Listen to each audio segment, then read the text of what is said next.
Hello and welcome back to the podcast. I am the secret fourth fucking spin-off of this godforsaken show, Mediocrity 4. It's me, high powered. Honestly, there's a lot of things I was expecting in these last three episodes, but a jailhouse lesbian scene that went on for like almost 3 minutes, and there's probably more available whenever the director cut drops. Yeah, I didn't expect that. Yeah, that's there's a time and a place for everything, and certainly that wasn't the time or the place for that scene. But I was okay with it. I didn't care. I'm like, I mean, I'm okay with it, but it's like, dude, like, what the fuck? It's like the worst moment to put that scene. Well, I, for one, think that just in general, this was probably the most artistically high-end portion of Arcane ever to be dropped. I mean, think about it. Like, I myself have often considered telling a girl how much I enjoyed their warmth before Cobaining myself by accident. So, really, you can't get to a better tier than that. All right, so I'm gonna just do the low-hanging fruit right now. Arcane has the most accurate portrayal of lesbian romance I have ever seen. I'll agree with me on that. Has that been fact checked by our not so resident lesbian love master Celtic Phoenix? I'm certain there's I don't know. a study site that shows us the lead content in lesbian brains post relationship. So many things just happened for the sake of things happening. Most of all, the entirety of episode 7 of Arcane Season 2, Into the Multiverse, because, we're not sick of that at all over here, are we? It's not like everything has a fucking multiverse nowadays. Marvel, DC, fucking, Ruby. Arcane now, Ruby with the Justice League crossover, but that's more because, that's DC's fault. Just I don't understand why they spent 40 minutes on this. And in isolation, episode 7 is probably the best of these 3 episodes in a vacuum. Yeah, it has the best dialogue, the best pacing, the best overall like character development and stuff, or like Echo and showing the different side of Jinx. On the other side, I think it's supremely hilarious and also kind of fucked up that this alternate universe is like the picturesque and this wonderful place, all because Violet died as a kid. Yeah, it's a little fucked up. Yeah, it's basically when you remember the first episode when they blew up the apartment. What happened if she died on that moment? That's it. Yeah, and it's a little bit fucked up. They don't really explain how you could put together how precisely that series of events would have played out. It wouldn't even be that hard. They just never do it. Like, I could think of it as like, No, and that's a good thing because if you already like, I just marathon the entire show, so basically, I can see what happened is like the apartment just blew up because Violet was dead. Jace went to jail, so he never invented Hextech. So probably Bander and Silco make peace during this time because he says something about being strong enough to forgive. So Silco finally forgave Bander for fighting him, and everything turned out better, which is messed up. Yeah, But like it's funny. I can see the logical through line there, especially with the flashbacks we got in the last batch, where like they were both friends with Violet and Powder's mom. So like losing that mutual friend is probably what drew them back together. Yeah, because I actually like in a vacuum. Like episode 7 is really good with all the Echo stuff. Like it's cool to see like Vander and Silco. All that stuff there is like it's good. Like I like it, but it's like it's like, oh look, I have this piece of a jigsaw puzzle, but it's from like a totally different puzzle, and the size is different too, that you're trying to like work into everything. It like the pacing. My issue with Arcane is the pacing. I think the show also loses out too on like forgetting the class struggle that was going on between like Piltover and Zahn as I like, pull out like Mao's little red book as I'm saying that. Um Well, rather than like continuing itself, like you can kind of tell near the end, and also they've announced it that they've got other spin-off shows in the works. So I feel as though like the primary purpose of this whole season was to get through with it enough that they could just start cranking out the other ones. yeah, cuz this is like a stepping off point to like a cinematic universe which I I don't kind want. of I Well, really hope they take their time with, which I don't know about you Deathrock, but to me like the pacing for the second season is just it started out okay and then it's just gotten progressively worse as like these episodes drop. I'm gonna agree with that one 100% because I think Arcane in general, the entire show has a pacing issue. On the first season, it's not that bad because it's like everything is supposed to be happening in like a matter of like days. So you can see like the jumps are not that crazy. But then you see the season and everything technically between episodes, we're talking like weeks or maybe months. So it feels like it's too fast. They kind of put a lot of new stuff into this season that kind of crowds out a lot of the stuff they probably needed to pay more attention to, like the whole Black Rose thing. Yeah, the Black Really, Rose thing is a real stinker. I I Um, it doesn't really Yeah, wind up going anywhere. yeah, and yeah, Bess's character is kind of is pretty flat too. Like it's pretty yeah, obvious. Like Which is by fine episode if they had two. just, like, tried to keep her as sort of more of a secondary thing like they did in the first season, but then when they try to yeah, make this whole different stuff going on between her and Mel and the Black Rose and stuff, that like we've said it before, it seems like it's kinda segmented off from everything else too much to where it doesn't seem like it's all that important.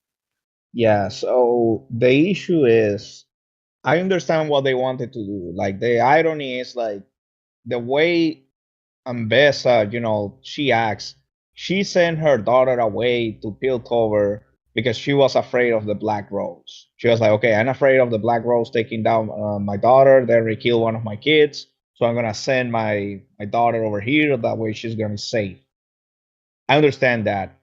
I think they should have planted that idea before on the first Yeah, in the season. first season. In the first it's like even worse because the reason that she gives Mel in the first season was good enough on its own too, to where they didn't need anything more. Yeah, it So was. Hey, they killed your brother, so you're gonna stay they here. killed your brother. I was worried that they would also kill you, and also you're a little bit of a softie by Noxian standards, so I'm not sure you could have hacked it out there. Like these are Yeah, all a- perfectly fine reasons. and the implications too that she was like a child from an affair too, which is imply. I don't think it's explicit, but it's like implied that she was like Yeah, an it affair is. child. It Yeah. is. It is implied. I was reading the novel of Ambessa Medarda. It's okay. It's not like, but I think that information should be on the show. Like it should be more like, yeah. Sadly, like you're the man that you believe he was your dad. He wasn't your dad, by the Yeah, if you're just a guy that just watches the show and doesn't like look way. into any Exactly. I of the agree. other stuff, they're not gonna that sort of thing isn't going to be super easy to parse out. I mean, I guess her imitation brother kind of explains it, but then uh, it turns out to be having lied to her the whole time. So like that's another thing about like a lot of her stuff is that like there seems to be a lot of deceptive elements about it. So I don't know what specifically is being lied about or not, but I don't know. Yeah.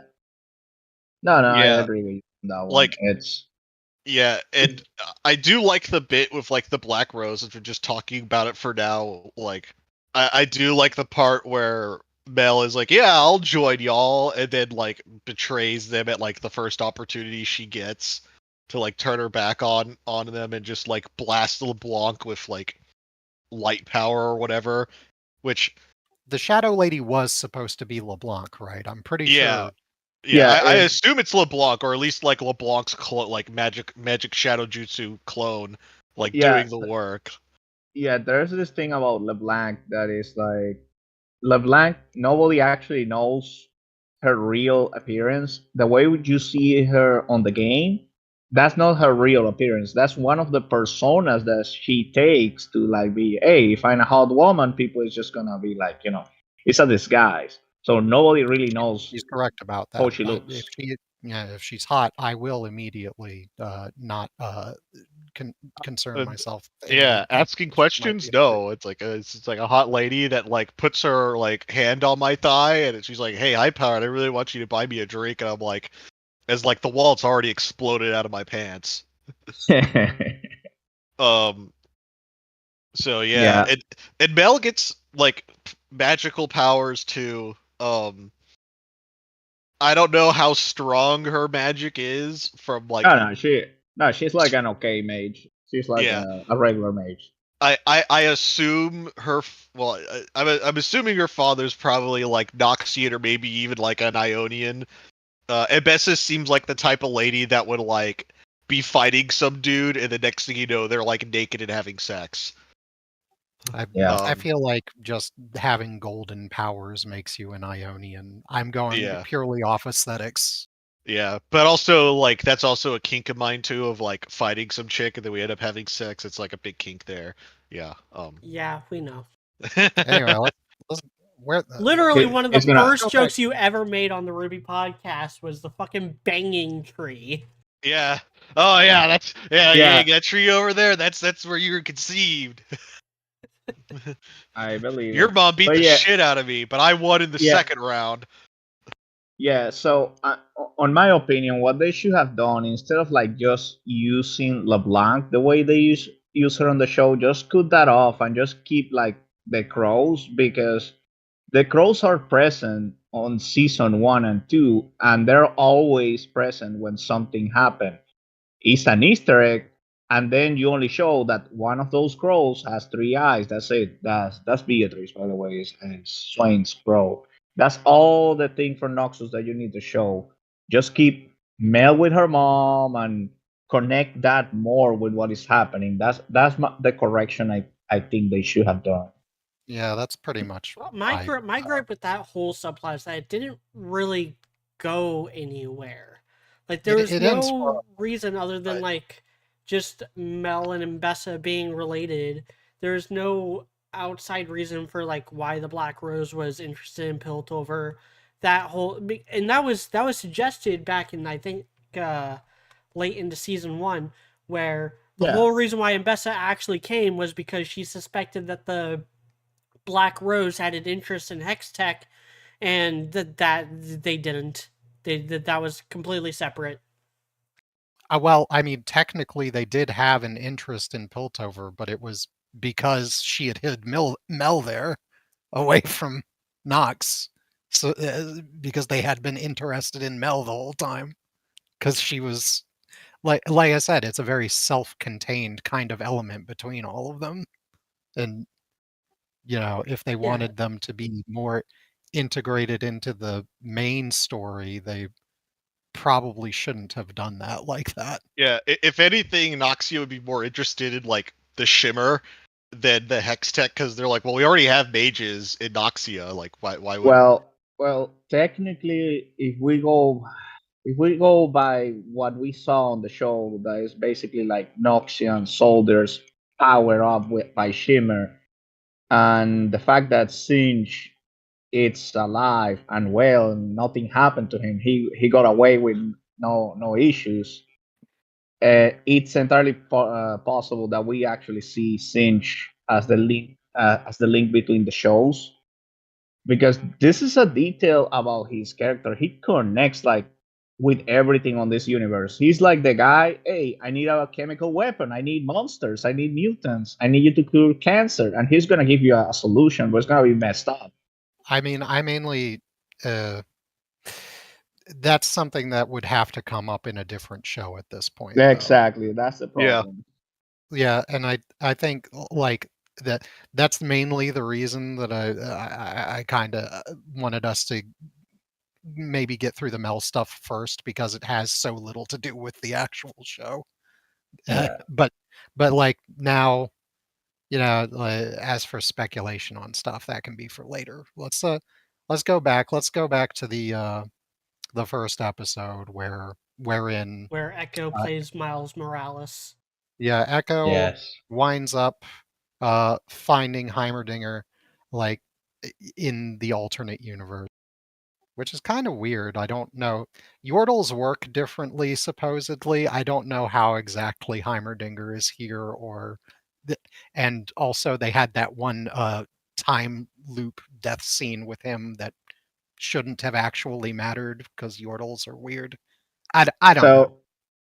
So basically, it's like Jordals, they exist out of time, so they age, but they age like in a different pace. So he arrived into that universe like 1,000 years before, or something like that. So he arrived on the alternate universe, but he arrived like like 1,000 years before Echo even show up. And even if he dies, he will resurrect in time, but it's like it'll be like maybe thousands of years. No one's gonna be alive when he's back. It's just such a weird thing to have him be. I would have kind of preferred if he had been like the one guy that stuck around in the main universe, like because they have Jace, he goes off to another completely Yeah. different, Jace goes off to a personal hellscape just for him. and then Echo, he winds up essentially. I don't think Heimerdinger was really necessary to the Echo's plot at all. I think he probably could have figured out all of that machinery and stuff on his own pretty easily. Uh, Yeah, but the thing is, I believe that he did something off screen to Echo's C drive. Like he did something to the C drive, and he didn't say anything to Echo. That's why he stayed working on the machine when Echo was dancing. In terms of art direction, I love this episode. Like both parts, like Jace and Echo. Like if you stop frame by frame, it's like looking at a painting. I think it looks beautiful. In isolation, I think it's the best episode in the entire season. In isolation, I think it's the best one in the entire season. I think like the whole thing. I mean, I'm not going to say that the thing looks bad or anything. It's just that like if they're trying to like hang off of that as like the main selling point, I don't really like that idea. Not a super visuals heavy kind of guy. Yeah, but remember, this is French people who makes this thing, so it's gonna be really visual. Like, Yeah, yeah. Come to think, I don't think the J stuff was like all that necessary. it Like was kind of maybe get like glimpses of it or whatever, but it shouldn't have been a whole like 10-minute segment of I this Of him think episode. like running around and breaking his leg and having like an existential like crisis.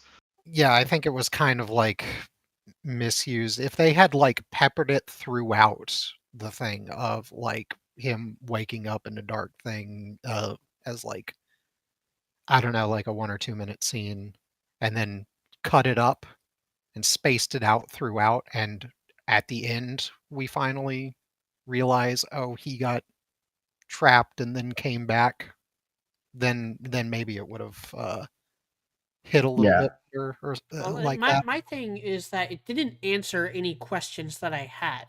Like from the last batch, I already figured that like he saw some shit while he was like traveling through whatever, and that is what caused him to blast a hole through Victor and then refused to double tap because reasons because they needed 3 more episodes of the show. And like I understood that motivation and I still understand the motivation. Like it didn't undo anything that happened in the last batch except for Victor still being alive. but like I didn't care. That's the thing. Well, I didn't care about anything that was going on in any of these 3 episodes. uh, I think I like the conclusion on the last episode for the conflict between Victor and Jace and Echo because technically they are the three people who caused the entire situation that is going on. Because everything happened because Echo was spying on Jace and it's like, hey, this guy he has these magic stones and he just told Bye, hey, you wanna go and try to rob this guy? He just bought this shit, it's really expensive, and you might be able to make some money out of it. And everything started because these three people were responsible about the creation of Hextech in some way. That's the entire point of like what's going on. I think it should have been done better, is my opinion. But I don't mind. I just have some issues with some scenes like later, but I think this episode is like okay, it's good for what it is. yeah, well, I mean, like, there's many individual episodes that you could kind of look at like this. I don't. I feel like this one was kind of a. Given that they only had 3 left to work with, I think that this one was kind of a little bit too much of a time waster. When you have like an ensemble cast like this and you basically have to only follow essentially what 2 guys are doing in it, you're chewing up a lot of screen time that could probably be better used for other stuff. And a lot the Jace part of it, you could argue like media that it was completely unnecessary.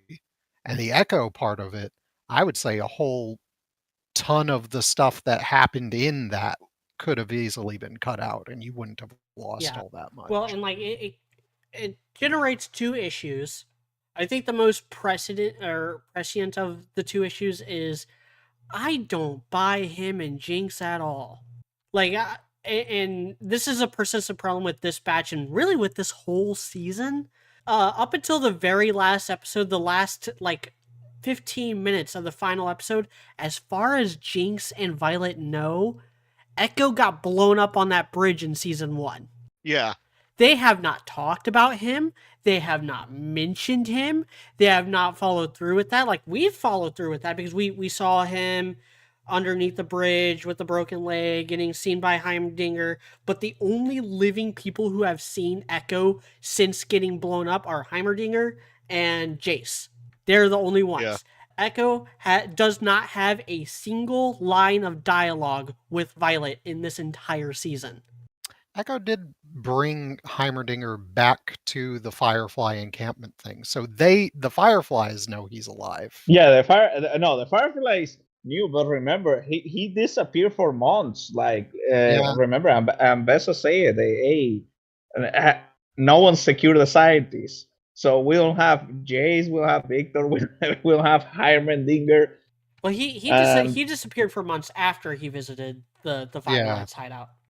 Yeah, exactly. So as far as they know, he could be dead. Like, They have him on the mural in is it episode? It's one of the episodes of the last batch of the prior batch. I think it's like episode 5 or 6. They have his Yeah. picture on the mural. yeah, so probably they believe he's So dead. so they assume that he's dead. I guess maybe. And there's just no like catharsis with him coming back. Like Violet's just like, oh hey Echo, like nothing ever happened, even though actually she doesn't actually say anything. It's just a look on her face. Which, granted, she kind of had her hands full with Vanderwolf. This really needed another episode. I think Like- it needed a whole nother season, probably. Well, I mean, yeah, a whole more season would have helped as well, but like, it really just felt especially rushed in the climax. We're skipping ahead a bit here, but I really have to address this Echo situation. Jinx dies at the end, and Violet gets comforted by Caitlyn in a scene that got all but deleted in the Chinese release because, you know, Riot says gay rights and as long as you're in the West. We don't see Echo mourning the person he was like dating in the other reality is like, why are you also like hanging out with Violet, reminiscing or like mourning her? Like, it's just such a bizarre creative choice. The second issue that I wanted to address with this Echo situation, this is like just kind of a minor nitpick, and it's very clearly like a stylization or like an Easter egg choice from season one. In episode 7, it shows him inventing the device that allows him to rewind time, even though he had a device to rewind time back when he fought Jinx in season 1. Maybe Yeah. he rewound time so far back by accident that he wound up in season 1 and somehow lost the original device and made it to here and now where he doesn't have that one anymore. Coop, you need to hand me your meth Yeah. pipe for that take. I need what you're smoking. I know the behind the scenes reason, or I can speculate the behind the scenes reason. It's a pretty sound reason. Echo, he obviously has like some kind of reversal power in the game, and the fight in season 1 was like paying homage to that in a very like kind of Yep. hand wavy sense. And they didn't decide, like they hadn't come up with the idea of having him invent it in the season until they were writing this season. Like that just wasn't even part of the plan until they sat down to actually like hammer out what happens in these 9 episodes. So one small detail I'm gonna say I really like, just to go into the positives. It's again Sinch resurrecting the Victor, and he's like, hey, if you live or die, it's up to you. Like I'm just like giving you the means. And then even then, Victor is like, yeah, I'm gonna try to talk to Jace before attacking the city. Just give me a minute. I like that. Yeah, that's when they have that fight scene with Mel and Jace, and that's whenever Mel gets her new fit too, which looks really good on her. Yeah, apparently she's going to be coming to League of Legends as a Yeah, new character She soon. is. Yeah. Yeah, she's coming on January. Not Uh, only that, it's like they put it Oh, on the official blog for like the roadmap they do per seasons. So she's coming at some point. yeah, that's kind of one thing I always say as like a positive, where it's like if you play League of Legends, there's always something for you in the episode where you can point at the screen and do the soy jack face and be like, "Oh, I saw it, so it's for me," which is nice. I do appreciate it. First, also, you should never play League of Legends. It's terrible. Don't. I feel like the actual League of Legends player reaction to most episodes of Arcane is just sitting there with a revolver beside them, spinning the cylinder and hoping that this time it actually goes off when they play the Russian roulette with it. Yeah, no, it's at the end of the day, like the show was originally made just to see if they can make this appeal to the mainstream. It did, and that's why they were like, okay, we're gonna do just 2 seasons of Arcane because our French guys, they're really picky of what they do, and the reason why they picked Piltover and Sound is because it was like, let's go with like the the place that is at the least magical place. Yes, they have steampunk technology and they have like monsters, but it's not crazy. It's like they pick this place just because it's like the place that has like Generic magic. Fantasyland number 5. Exactly. Because they Well, were like, how are we gonna do like Noxus? Because the issue with Noxus is basically a combination between the Roman Empire and the Soviet Union of all things. Literally, that's the inspiration for the place. And they have magic and they have like an entirely survival of the fittest thing, and they have like on the Magic Academy, they make the kids fight in the pits like the mages. Like imagine that you grab like Mel and you put her to fight other kids with their magic, and they pick the ones who survive to be like the top dogs. So I imagine at some point they're like, yeah, let's grab Piltover and Sound because we don't do that kind of stuff over there. It's like more grounded. I feel like that doesn't hold up with regards to this season because in this season they try a bunch of weird, trippy, uh, might I Oh even yeah. say arcane stuff with it that is Oh Like, yeah, Uh, we have we they we said the have line. Victor. Yeah, we Yeah, have I mean Victor. that's one of those like look in the bag. I don't know what I was expecting type of situation. Like the show's literally called Arcane. You know they're gonna get into that I esoteric thought, bullshit. well, yeah, you know what? Maybe, but I didn't think that from the first season. I thought it would remain somewhat grounded after that. Yeah, Like, we have Victor, Doctor Manhattan, just like flying around and destroying shit with his mind, and you're like, my God. shooting lasers out of his laser arm that sprouted out of his back. Like, Yeah, surprisingly, that didn't get a whole lot of play. I was a little bummed out about that. I I don't. mean, I literally don't think they could think of any means by which to give him a robot laser arm, despite the fact that people with robot arms had been in the show for a long time at that point. he literally invented that arm on the first season. It's when he's talking to Hyman thing. It's Uh, like, I present you the Hextech Claw. yeah, I could have just like I don't think making Victor of all people, whose main deal was that he was a cyborg with robot arms, making him into this like godly super being. I don't think they needed to go that route with it. Like, I mean, yes, he is a cyborg in the games, but basically what they did on the show is like, what we see is what Victor wants to become in the game.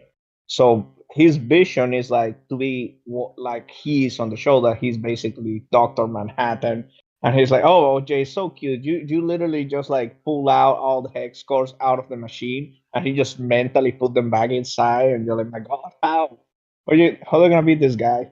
which kind of like I don't Yeah, know. which I feel like the way that I kind of treat Arcane and like League of Legends is that they're You really both they're both canon, but they're also like stuff in there could not be canon at the same time. they Oh yeah, Like, really they really should yeah. have made them separate continuities. I feel like they. that. I agree with Coop, but we're gonna put the blame on Graham McNeil because he was the one.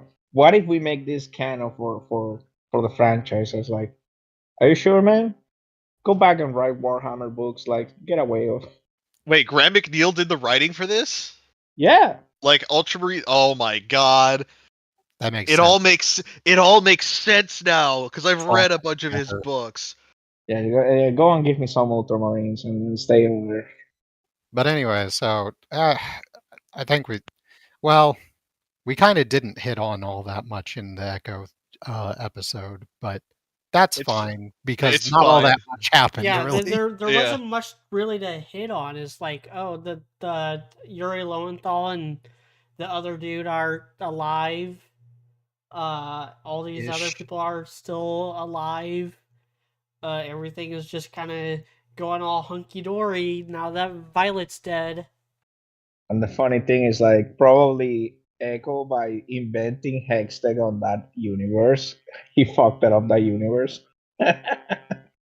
Hmm. I mean, I don't know, guys. Maybe this is some sort of little bit of a dog whistle. I mean, you've got a universe that's a complete utopia because the lesbians get killed. I don't know. What did they mean by this? What was Arcane trying to say here? Obviously, they were trying to say that the only path to happiness is to not play League of Legends. Exactly. Because the rest of the episode is it's all the aftermath after like the raid on Victor's camp. And they explain Vi why Jace came and fucked over Victor. and I think it's the next episode is whatever like it's whatever Vi and Caitlyn like Vi gets mad at Caitlyn. It's like, oh, my sister's in jail. It's like, yeah, Kate was like, yeah, she like turned herself in. Like Violet for like a solid 10 minutes forgot that her sister is a terrorist who slaughtered like Yeah. 3 members of the council. And And has a before that, she was already killing people because she was mugging people for silk. She was actually doing crime. also she had like an entire cult following of people that would dye her hair like hers. And Yeah, but you cannot blame that on the person. That'll be like a cult of people just start following you and they start killing people. You didn't told them to do that. They started doing it. Yeah, man. Like I didn't, I was just a guy named Osama. I didn't tell those guys to fly those planes into that building. Like that was them, man. Yeah, it Yeah, is no. just it's a weird creative choice. The whole the entire like prison sequence, like everything that involves in that prison is just a really weird creative choice for a penultimate episode to uh a critically acclaimed series. Not You only that, basically have the, essentially the Jinx just trying to uh, commit suicide via prison, sort of. the thing that is messed up is that it's like, hey, my suicidal sister, she just ran away. I should go after her and not bang you on her cell where like probably she was peeing on the floor and what the fuck is wrong with these people, man? Nah, that gets the juices flowing right there.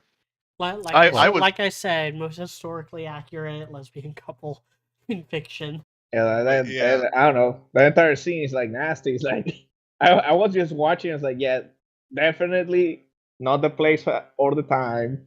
Maybe they had like some sort of weird hex tech toilet in there that we didn't see that was getting up all the Yeah, sure. formulas. Yeah, sure. And the funny thing is, like the French guy, the showrunner, he already say that. Oh no, I on the Blu-ray you're gonna be able to see the extended 2 minutes of that scene. It's like, why? Why do I want to watch that? Fuck. Now I gotta get the Blu-ray. God damn it. Are we sure I'm these like, It's guys what? were just French filmmakers and not German ones? That's all I'm wondering about here, because the scat porn is kind of a German thing.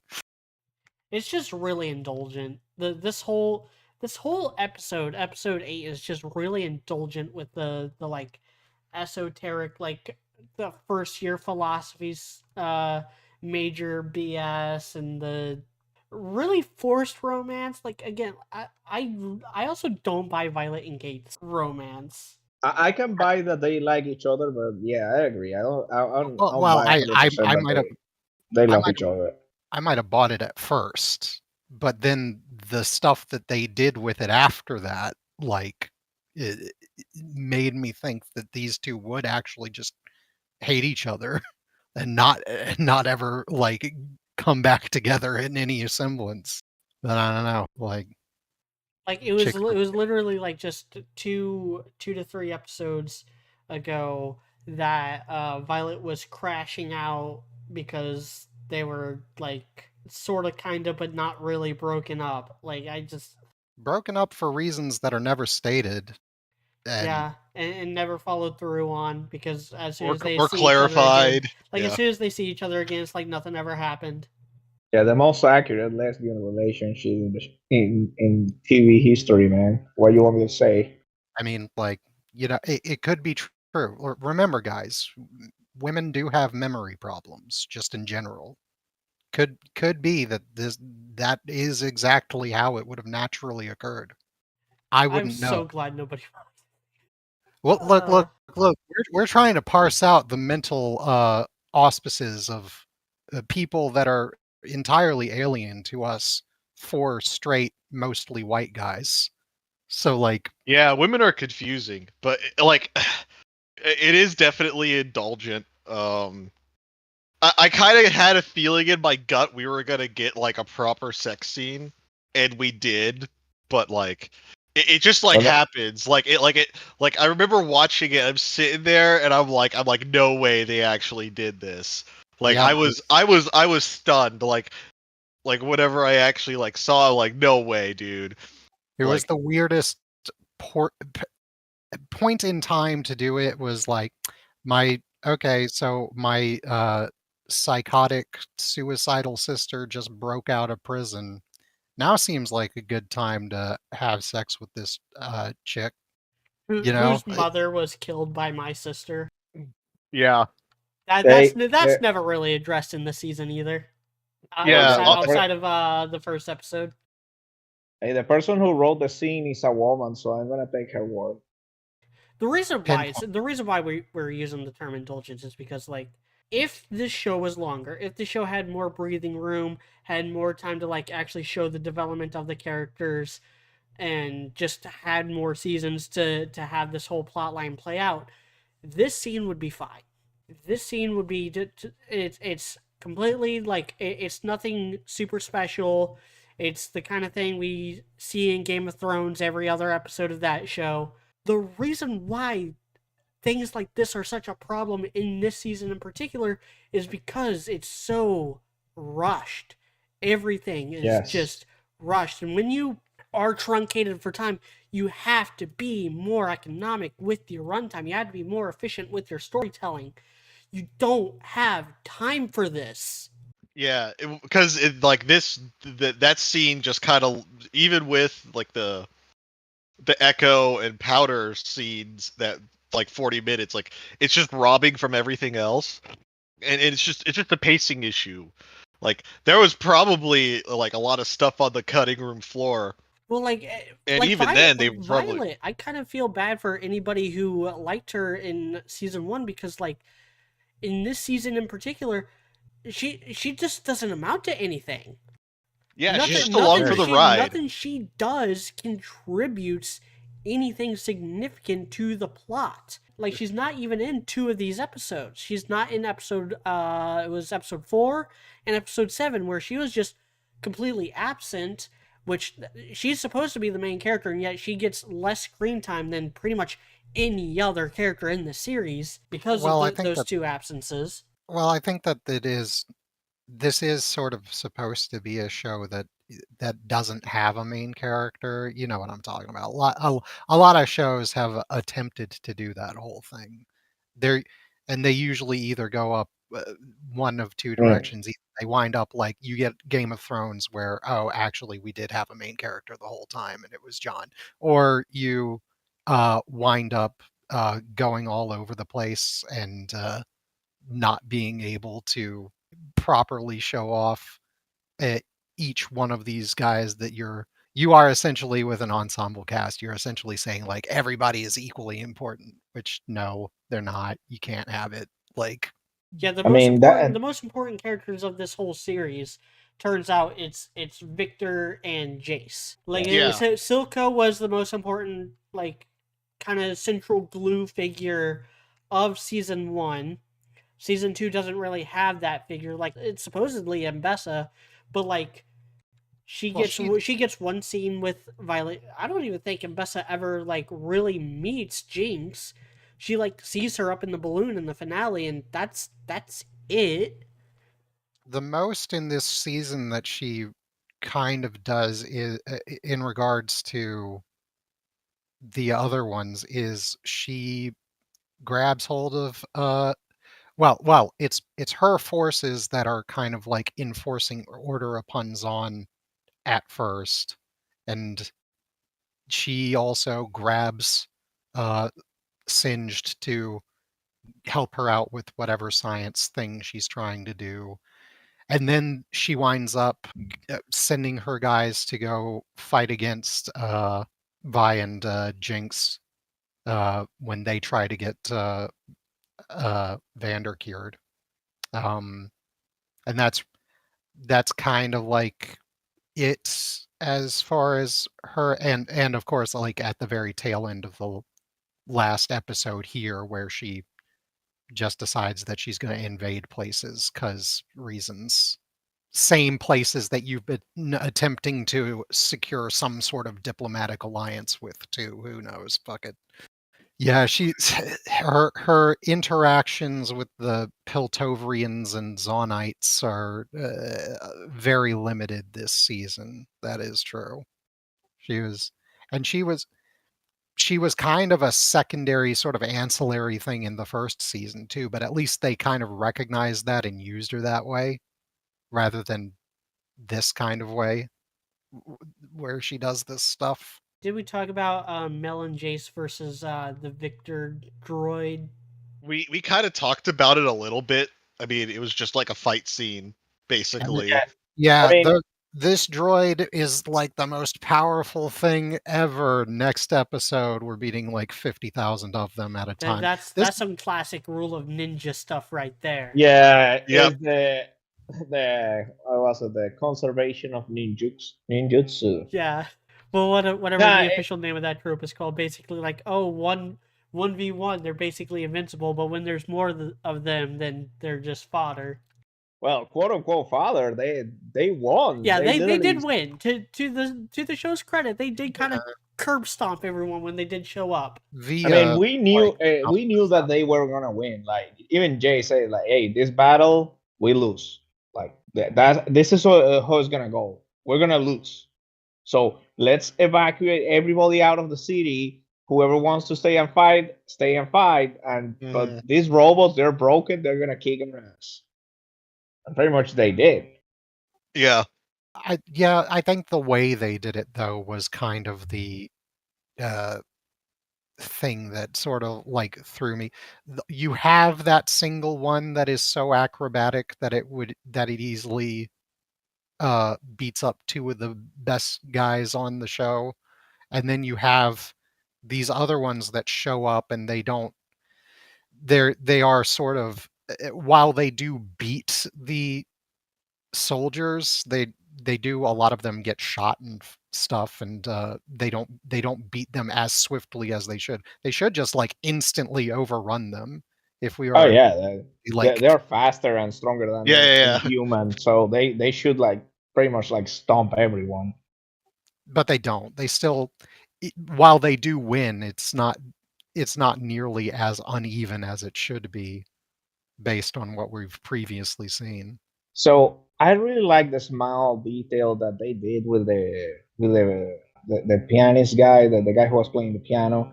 That the guy was like, yeah, I might be rich and I might just be able to like run away from the city, but I love my town, so I'm gonna stay here. Like I like that small little detail. Is something that it's cool. I like when they address like, hey, like the common people, they can defend themselves. They can pick up arms and fight if it's necessary. I like that. But it's like you say, like that guy was like, yeah, I killed one of the robots, and then three of them just jump in, and it's like, my God, I kill a Yeah, robot. You you have shouldn't 20 have been more able here. to kill even one, is what I'm Yeah, saying. no, no, I agree with you. Like, Yeah, and even too, like with the Zon soldiers like showing up and fighting too, like you know, yeah, It was yeah. way Piltover was not gonna win. They kind of like acted like Zon coming in was like The cavalry showing up, it was, the riders of the Rohirrim coming in to save and then Manus Trith or Gondor. yeah, and then like yeah, after having built that atmosphere, the Zon guys also got their asses kicked, which I mean, it's kind of funny. the, It I is. mean, the sound guys at the end of the day, one of them was the guy who was selling fish to buy, the guy who owns like the ramen place, the fish man. It was one of them. Some of the Silco's goons, Savika, and the Yeah, Firelights. Savika. Okay, so Savika in episode 8 rejects Jason's proposal of an alliance. And is like, this isn't my fight. And then apparently, like, I guess Jinx convinced her off screen because, like I said last week, a lot of off screen development in this season. Jinx, you Yeah, might be psychotic and Jinx all. and Echo just recruited like every remaining criminal on Sound just to go upstairs and fight off Which is a screen. plot line. It's been this way all season, and I just, why does anybody like Jinx? Like, I get They Violet is her sister and always gonna defend her and stuff, but like, where, like, I still don't buy Savika like being best buddies with her when they kind of had it out for each other in season 1. Again, like that, apparently things just happen off screen, I guess.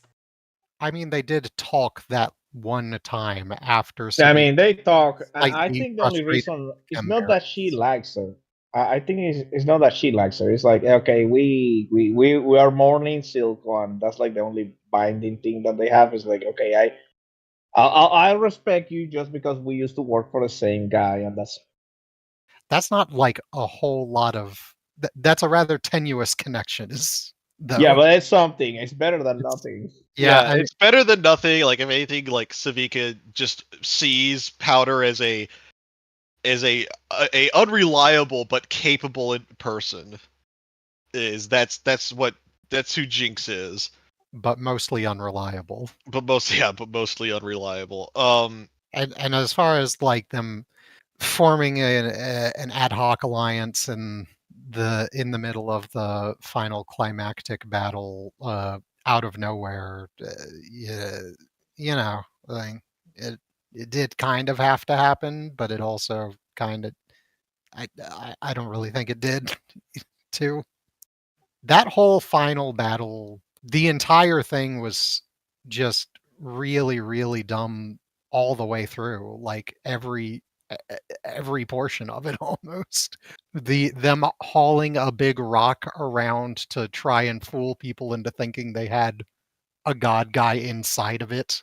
You know, the bomb not going off and then having to like do that whole thing only to get tricked, and then they get overrun, and then Zahn comes to counter the overrunning, and they get overrun and then again. Zahn gets overrun. And then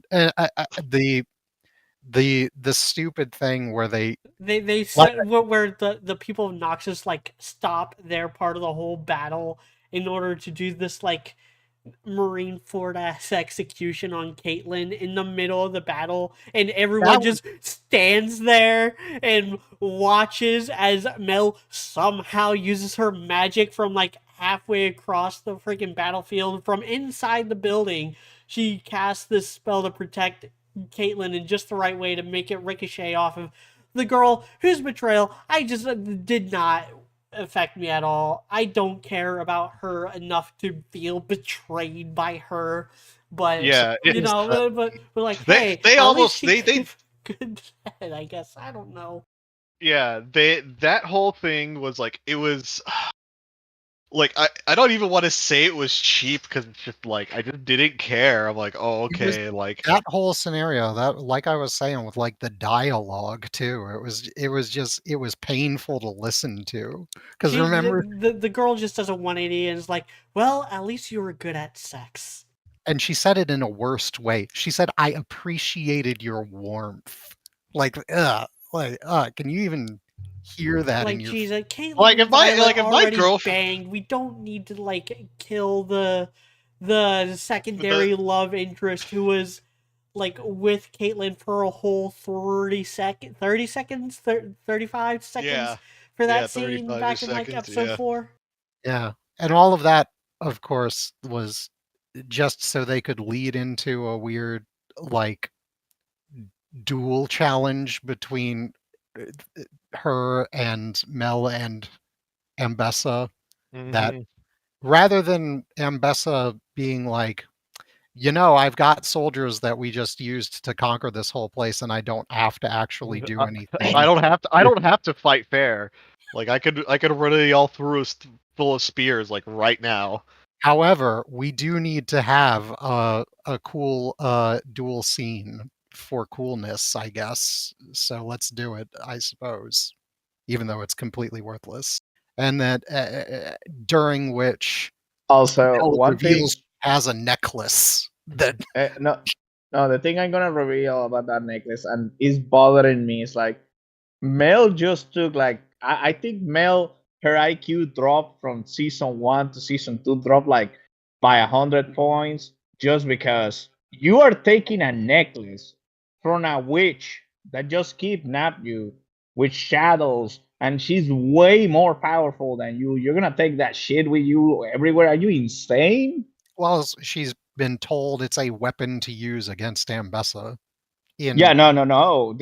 Are you gonna believe the people who just kidnapped you? No. Well, I mean, if they kidnapped you to fuck with Ambessa, I think I would believe that they want me to kill Ambessa. If it Yeah, no, kills no, me no. too, No, like, I'm not gonna wear that shit, man. Hell eh, no. I mean, I would probably my idea would be that it's like a suicide necklace that, yes, I'm going to use it to kill Ambessa, but also it would probably kill me in the process. Yeah. Yeah. Oh, well, because even during all this, because they have the fight, I'm trying to remember, because the parts with like Vi's just like running around, like picking people up and like punching shit. I think that's in the same episode too. Yes, Um, it is it on the all same it all episode. kind of runs together. Like Vi doesn't really see a whole lot. Caitlyn's just like shooting and scooting the entire time, and like almost and like tries to kill Abessa, but she's got her like Ionian magic charms that protect her. Like Mel mostly puts up force fields that get broken by the charms, is what she does during that fight, if I recall. Yeah. Also that those charms are actually a plot hole in terms of like the show in general, because well, not like a plot hole.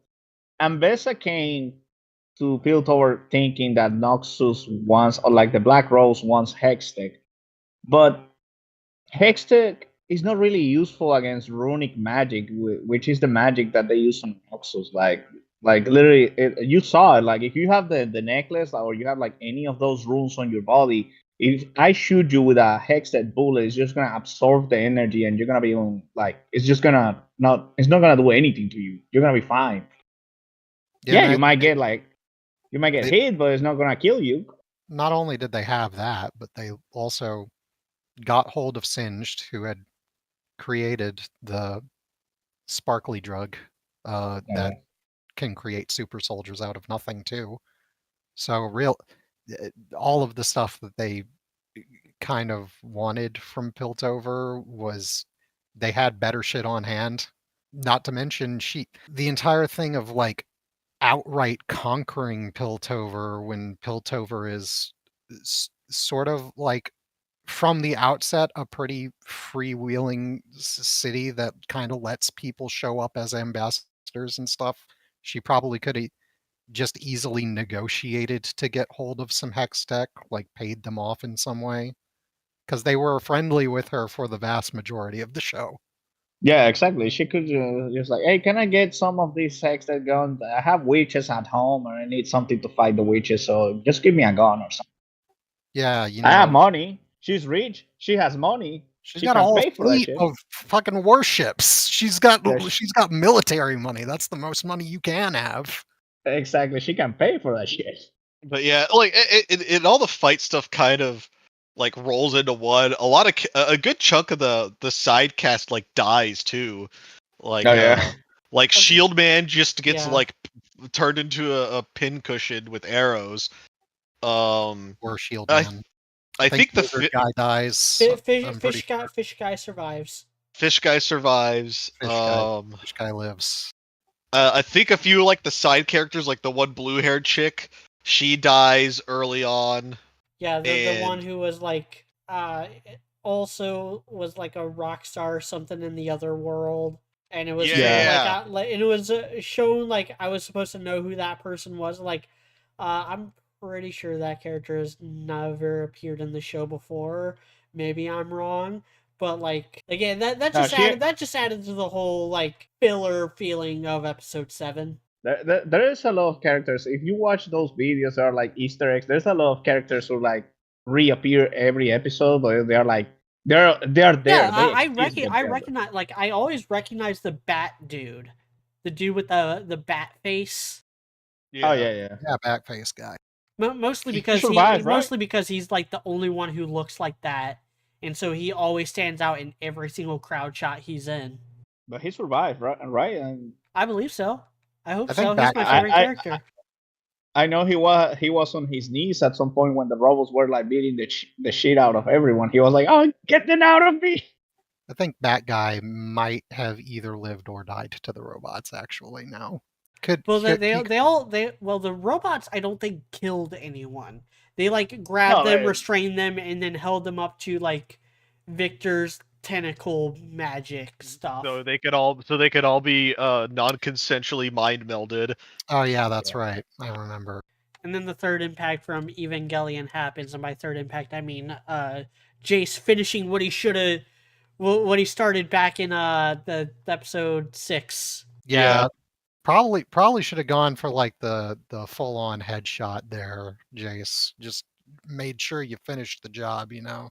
Like that whole bit too did have like Evangelion vibes. I think there was even like one scene that was like an unironic like Evangelion reference where like, you know, everyone's like standing around Jason clapping. I swear that was like a scene in the show. No, that was a meme. Hold on, I'm gonna. That was a meme. Yeah, I shared it. I'll put it in the video too. I think the entire deal with like regards to Victor's whole scheme and stuff was the fact that it loops back around on himself, and the future him of the alternate timeline was actually the one that decided to set everything up so that he could defeat himself because he got bored later and didn't like how the stuff he had done turned out. I Like, really like I really like the dialogue that he says when he talks to Victor. That is like he thought like perfection was what he wanted, but like when he solved every fucking problem on the planet, that there was nothing for him to actually do. I think That that's the was like important no. thing to remember with like I how feel this like ends. Like Victor wins. Like Yes. basically the only reason why like nothing why they why Victor So, lost because Victor decided to lose. So I yeah, had to Google it real quick. So that quote Victor has is a rewording of a phrase that Winston Churchill said. Perfection is the enemy of progress. Also, Marjorie says that shit on Bleach too when they talk Yeah. about perfection. It's a common sentiment. Like I said before, the whole Jinx Victor dialogue sequence is like it's very eloquent, I guess, but it's also like freshman year nebulous. college level It's philosophy. Yeah, like from my understanding, the last like fight like the one of the last few fight scenes is Echo by like doing his time dilation, I guess is buying Jace and Victor time so they can like talk. Because I feel like they're both like trying to like talk each other down. And I think it even feels like Jace is kind of like, actually, you know what? Maybe being mind melded isn't the worst thing in the world. Because, like, well, as stated we can't earlier, really do anything basically, about it. So yeah, at that point, you could do anything about it. But, like the only reason why like Victor didn't win because Victor decided he's like, you know what, I don't want to win. He's like he put the safety back on the button. if this was something that Victor required going through the entire motions of actually winning to figure out, you'd think somebody as smart of him maybe could have figured out that beforehand. Who knows? I don't know. That's just I agree. I agree, but I'm gonna play devil's advocate here. Like I really like his character on season one. I think he's one of the best characters in season one. Because the issue is like he was someone who was born sick and weak. So I can imagine that on his youth, he was like, no, I need to become better. And when they invented Hextech, the first thing he started doing is like, how can I implement this on living things? And he was starting the experiment with the plan to save himself. I imagine the entire logic of Victor is like, he's just hyper focused on the idea of I need to be perfect. I need to cure myself without thinking about the consequences of like, like turning himself into Dr. Manhattan for all intents and purposes. I forget what his actual disease involved. Like from what I could tell, it was mostly like he wasn't that he was just kind of frail. Yeah, it was like a degenerative disease from Yeah, being born in the mines. yeah. Yeah. Yeah, like he's got the old brittle bones basically. Yeah, well, like let's go back to the Mel, Caitlyn, and Bessa fight. So basically, Well, that wound up going pretty much nowhere, except that they and won. Bessa's dead. Well, no, Ambessa didn't die. Fuck. Oh She, yeah, yeah, she no. LeBlanc came in and killed her at the end. Yeah, Yeah, she died. did. She, I yeah, Yeah. she died. fuck. I Yeah, thought she died. the whole fleet goes back with Mel. I guess Mel just took over the whole thing then. Yeah, that's Yeah, how it because works in Noxia. You kill the general, then you just inherit all their troops. That's like Oh, yeah. it's like a patrol in BattleTech. Okay, you Yeah, beat up fuck. yeah. the other guy, So and it's poorly explained, but from what I was able to glean, Mel like summoned the Black Rose to basically draw what's her tits out, so that she can like kind of kill two birds with one stone and basically like purge the Black Rose, but also the damage was done to Mbessa, and so she kind of like dies a few seconds later in Mel's See, arms. okay, that makes more sense because what I originally thought was that she had done the Ambessa thing to just bait out the Black Rose, to betray the Black Rose, and then join up with Ambessa. Because like I said, the dialogue in this whole episode is not very good. Like Ambessa's, I guess, last words didn't really elucidate to me very well that she was dying. I just thought she had like gone unconscious or something. And it didn't really show like any like super powerful injuries that I thought would kill this brick of a woman. Yeah, it was. She basically had her mind melted. It looked like. Yeah, I didn't get that from it at all. So She got hit with the brain scorcher from Stalker 1. That's a deep cut right there. super deep. Yeah. And then Mel lightning light blast. Mel hits LeBlanc with a 5% Biden blast, and LeBlanc probably ain't gonna be too happy about it. Oh, and Caitlyn loses an eye and also like gets seriously stabbed in the gut with a punch dagger. Which, yeah, that was cool. She like pulls that out to like break the charms. What are they gonna update her model where she's missing an eye now? Whatever. It's probably gonna be a skin, and they're gonna charge you like $20 for it. Because at the end of the day, guys, this entire show is making Riot a lot of money by selling skins to people. This is gonna be the hyper premium fucking skin. Won't be released until next year after they Who is a Jinx? Her skin, her actual skin that she is wearing, that she has on the show right now, it costs $250. God, I'm in the wrong. People I'm buy- in the. hate League of Legends so goddamn. I'm in the much. wrong. I'm in the wrong business. we got No, you think that one is bad? You know the First Descent, that game that just came out, that is like everybody liked it because there's a lot of beautiful Korean girls on that game. That the games for the skin for the ladies on that game, they range between $10 to $100, and you can buy them all if you have the money. Do Korean people just make fuck tons of money or something? Am I missing out? Should Seoul is one of the richest cities in the world, so Yes. yeah. Yeah, okay, Yes. fuck it. Guys, here's the plan. We invade South Korea. Why not best Korea? Why not the We're best taking Korea? all their shit. We're gonna like congrats, guys. You guys are the new Native Americans. Form tribes or whatever you want, Koreans. We're coming to get that shit. For League of Legends skins.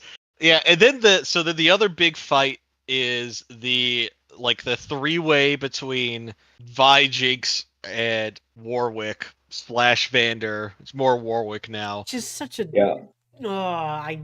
that fight is so I dumb don't- too. I don't like it. Like, I understand why they have it in the show, but just because I understand why they have it there doesn't mean I have to like it. They could barely hold their own against a weaker version of Warwick just a few episodes ago, and now you got ascended like god metal Warwick versus ostensibly the same Violet and Jinx, and they're like putting the work to them, and then it's In 0G even. yeah, it's Yeah. so none of the fights in this season are okay. Hot take: I don't like any of Arcane's fights. No, I really like the one where Jace and Vi killed the kid. I love that. Not because they killed the kid. Not because they killed the kid. Like, I don't like I like any of that. Like, I can't think of a single fight that I like legitimately enjoyed in this whole series. I think they over stylize a lot of it. Because like I'm trying to think of what were some of the cooler ones. The bar fight with Vi and Saviko would have been That one is good. it would have been if they didn't do that thing right in the middle of it where they constantly cut away from the actual fight to have both of them just wander up to a bar and completely destroy like the flow of the fight choreography in it. They were just taking turns. It's like, let's beat each other for like a minute. They go over to a bar, they take a drink, and they keep beating up. Yeah, like the Echo and Jinx fight was good for like the first 5 seconds when they were ripping off the Naruto Sasuke fight from the end of Shippuden. And then they cut and it then- into and the then fight it with a bunch of flashy shit that disrupted the actual choreography of the fight. I think that might be like a big problem with a lot of the fights in Arcane. The one where Savika tests out her robot arm is kind of okay-ish. It's sort of like it's a lower tier one that doesn't really add much to the plot or anything, but it's there. It happened. Yeah, Like yeah, I understand. I understand. No, but like I say, the one I really like is that one when Jace and Bai are like fighting, and Bai has to jump in and save Jace from getting killed. She's like, "Hey, Jace, like, I know you can fight with a fucking hammer, but like, you need some help." I don't know. He had a pretty big hammer. I think he could have done it on his own with just the hammer. Jason Victor have like a fight, kinda, not really. I It's honestly like compare more. It reminds me more of like stuff it's, from it's like a Marvel uh movie tier from final like shit. yeah, it reminds me of stuff from like the Matrix, like the third Matrix. Agent Flying Smith and over Neo are just stuff flying around and throwing each other into buildings. and shooting lasers that don't like laze things except to blow them up in the background. I mean, not only that, like Victor wasn't actually trying to like harm Jace. He literally just grabbed Jace by his neck and he just throw it to the side. He's like, "Yeah, Jace, like, hey, stay away. I'm just gonna end the world. Give me a minute. I'm just gonna do a little bit of trolling here. It's just a prank. I'm gonna But turn the yeah. entire world into TikTok users. So give me a minute." Victor And Jace wins the fight by telling yeah. Victor that Victor told him that it was a bad idea. Pretty much. Yeah, Jace literally talk no jutsu as coupled with the Phantom Menace ending, where like as soon as Victor like, which that at least was set up in the prior episodes, where like Victor is effectively controlling everything. So as soon as he pulls out, all the robots just kind of drop dead as well. So that was at least set Yeah. up, but it's still the ending of Phantom Menace, where the droid control ship just blows up and then all the droids just drop dead. Yeah, the only one that is not dead is gonna be Warwick. Who He's is the one alive. who should be the most dead? Because he died Yeah, like 3 times over before getting possessed by Victor. Like yeah. that makes no sense. Look, oh no, okay, no, no, that's it. That's the entire thing with like what Warwick is. Like literally, it's like they kill him, they drop his dead body into the sewers, and like after a couple of days, he regenerates and it keeps haunting the fucking Undercity. So Bander's still quote unquote alive, just like hunting people on the sewers. Yeah, and Jinx may or may not be alive. That's like up in Nah, the air. nah, but she's alive. She's alive. Ella Fortnite already signed I a I fucking contract. I think she's dead just because like this is the finale of Arcane. That is a fine way to like end off with her arc. Like she's not gonna be back because all the spin-offs that they announced, which they announced like 3 different spin-offs, which is just That, totally like showing the hand of what the season actually was. Like Arcane season 1, that was like a pilot season. That was a testing ground for like what they could do with this animation a engine proof and of stuff. concept. All this season 1, all this season 2 was a holding pattern so that they can like spin off into all these other subplots and shit. Like I hate I hate the way that shows are made nowadays. Like they can never be like just a thing. They can never be the self-contained little It all has to be a multiverse or a franchise or a cinematic universe or something. Arcane Season 2, as a whole, distilled down, is effectively the post-credits Nick Fury scene from Iron Man 1. that because there's people who's theorizing that the fucking the pianist guy his gene from the game. They're like I'm like I don't think his gene. It'll be funny if he was because it was like so you're telling me this guy was like a rich guy who was doing art and shit on Piltover, and then after the war he became a serial killer. I'll pay to see that. Yeah, serial killer pianist is that's sort of a movie on its own type thing. I would feel. That's a bit of Phantom of the Opera right there. Yeah. That kind of covers like the whole Yeah, season. that's Like pretty much it. Like except for well, Echo was also there in the final battle and he Well, we covered like how he used the time warp thing to give Jace the opening.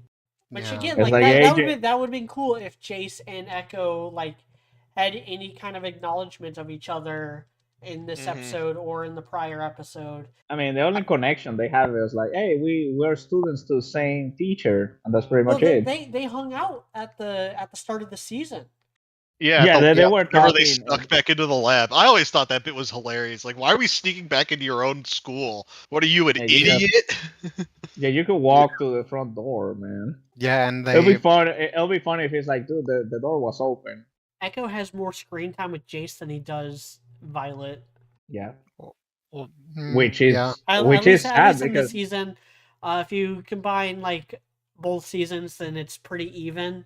Yeah. but it's sad because if you think about it, Echo is the one who told her, "Hey, this guy is buying these magic stones and he's bringing them to the city. Oh You yeah, want and to try to rob this guy?" that's never brought up. That could have been a fun little bit of banter. It's like, oh yeah, I kind of met you before. I was just a little kid, and I might have told my friends about you, who may have then broken into your apartment and stolen your stuff.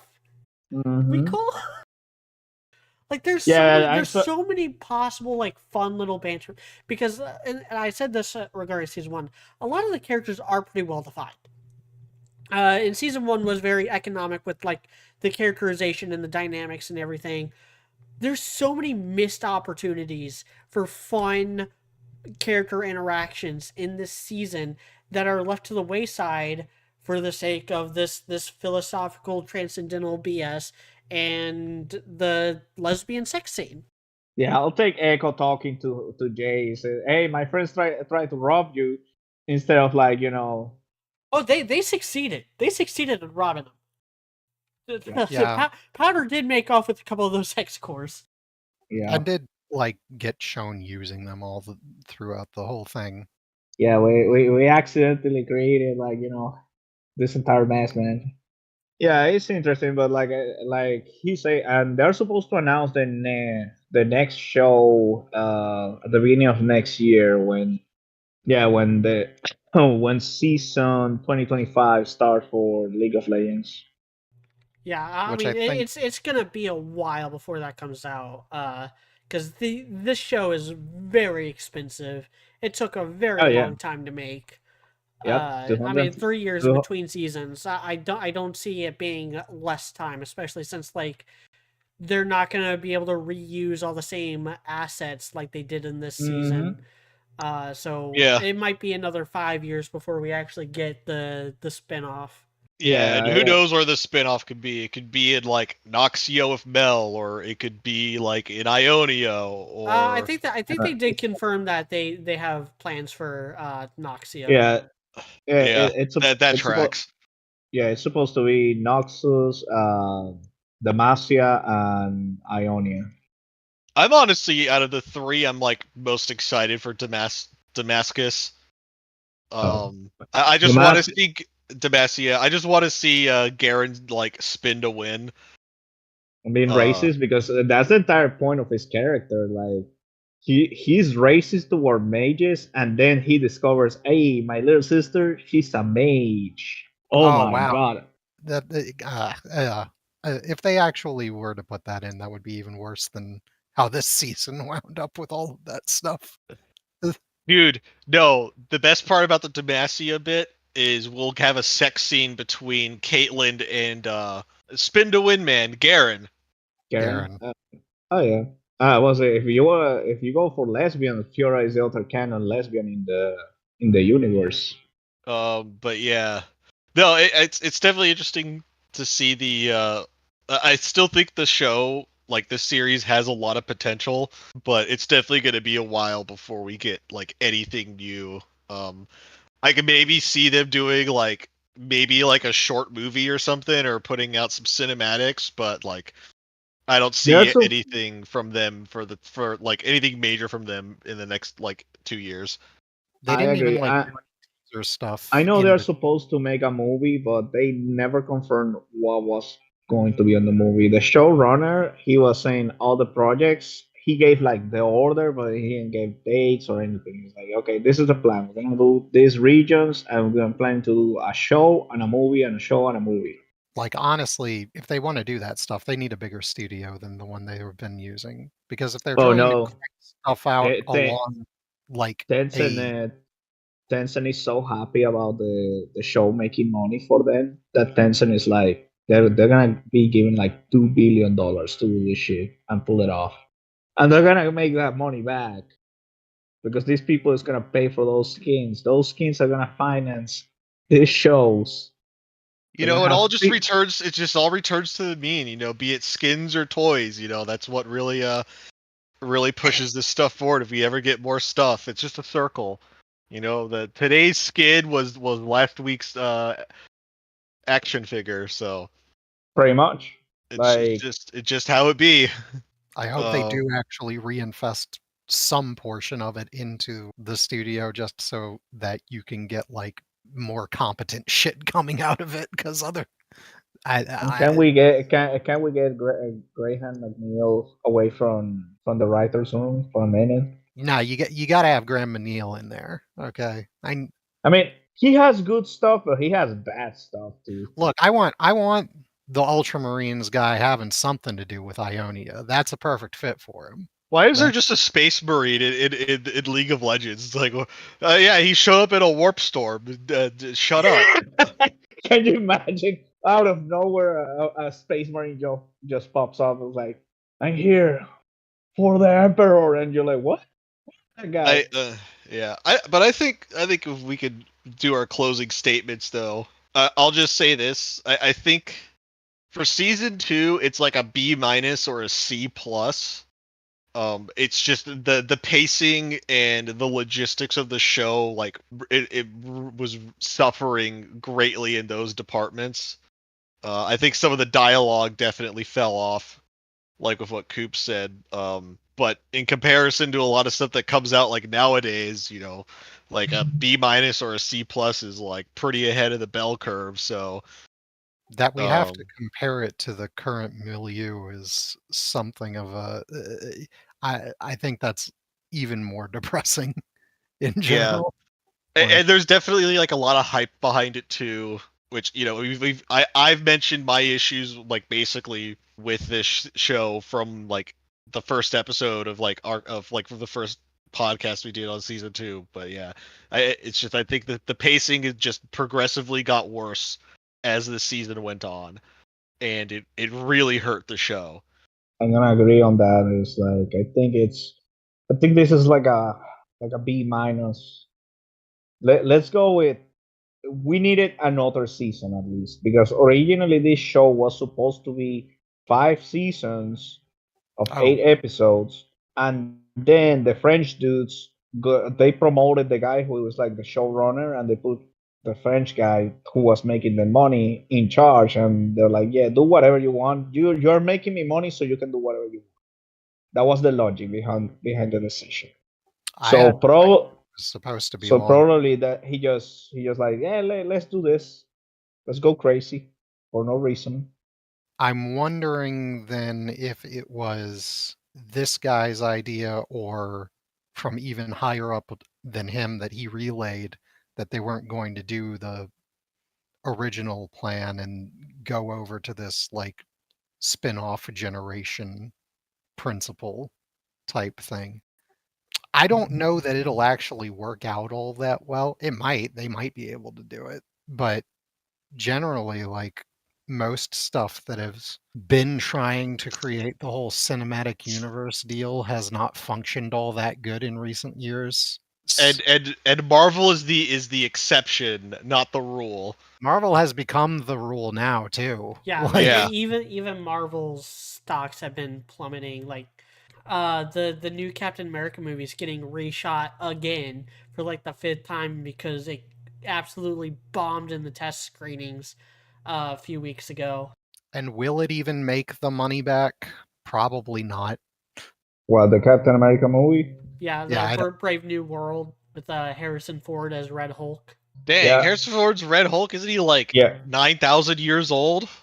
I mean, he's as yeah. old as the guy who was playing him before, Okay. who tragically passed away. yeah, sad loss of our favored actor Methuselah J 9,000 years old.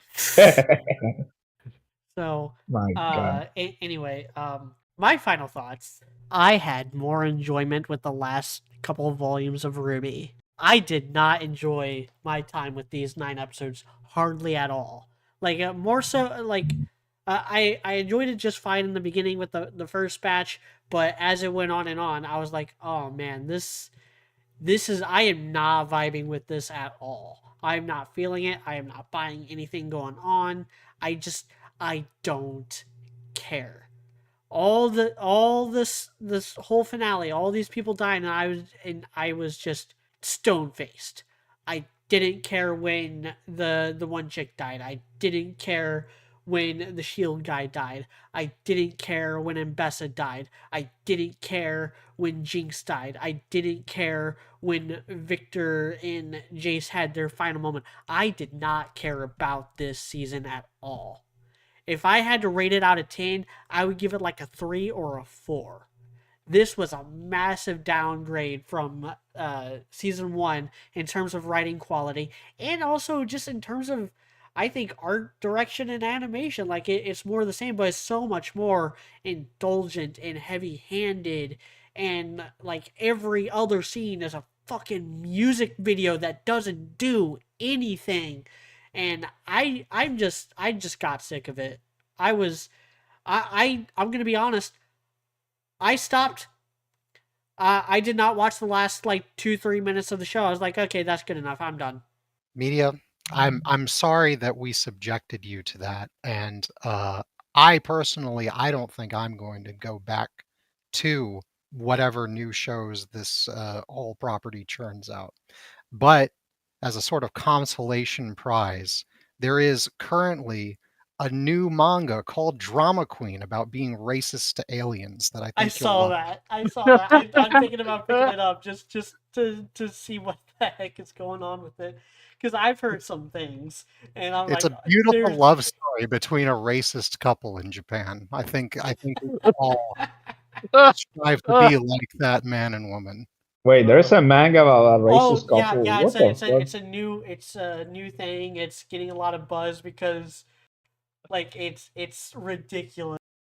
The author, the I author saw a showed panel. I saw a panel of it. I was like, this cannot be real. the It's real author as fuck, the bro. author literally showed up with a frag grenade and just threw it into the room and walked away. My But God. this year in particular, Japan's had a lot of problems with tourists causing problems and like vandalizing their shrines and stuff. So like Yeah, I saw. the very patient Japanese people are about out of patience with I mean, yeah. certain demographics of tourism. Emperor Hirohito will rise out of his grave. Yeah, I Um, imagine they're pissed because people is making TikTok videos on their holy places and stuff like that. It'll be like us just going to a church and being disrespectful to people in church. but yeah, This is going to it, be a very Shinzo Abe approved manga. I can already tell. You've already got the brewing romance between racist fast food employee 1 and racist fast food I employee mean, 2. Shinzo Abe has been winning in his grave all year this year. Like Yes. just not in within the rom com genre, there have been like so many long running series that had like legitimate climaxes, and by climaxes I mean main characters having actual sex. yeah, we had what was it? Not only There's that, The short, yeah, Uzaki-san, yeah, Uzaki-san. Oh, there's one. Dangers in My Heart just like Yeah, a week ago. Dan to Dan also too. I mean, there hasn't been any like penetration yet, but I mean, you know where it's gonna end up. Well, yeah, you but got not only that is like it's actually those stories actually getting into conclusions that conclude the story and close characters. Like because that a lot of the issues with like romance in manga is that it's like open ended. In a lot of them, it never ends well. It's like weird. It's like it's on the air. So, I think Coop, do you have any final thoughts about Arcane, or did you already speak your piece? well, I said if I had to give like any more final thoughts, I would say don't do this. Like, don't like this. I get that it's got hype around it because there's basically almost nothing else out right now. But like, please don't feed into this fire, because I go off of what we have historically as the results of people trying to make all of these sprawling interconnective webs of I know, cool. properties. But for Like, example, right now on Netflix, Arcane came out, and the only competition it has on the same platform, it's the Dragon Prince. And you have seen the Dragon Prince. I have seen the Dragon Prince. Dragon The Prince was Dragon even Prince is not. Yeah, it's not good. Dragon It's Prince was not good for good. like one season, Yeah, kind. the first 2 seasons were good, but yeah, I stopped watching after that. Yeah, no, don't. All Yeah. right, all right, Death Rock. Any final words He before? gave his final words before I did. Oh, Yep. All right, okay. So I'm Ray Reddis. I'll catch y'all next time we find something that we want to talk about. Until then, like, comment, subscribe, follow me on Twitter, buy my books, yada yada yada. I'm done. Yeah, Have a good give a day. try to his book. Have a good day. Give a Merry Christmas, y'all. Merry Oh Christmas. yes, have a Merry Christmas. This is a Yeah. Santa respecting podcast here. Yep. Super Santa Zone +3.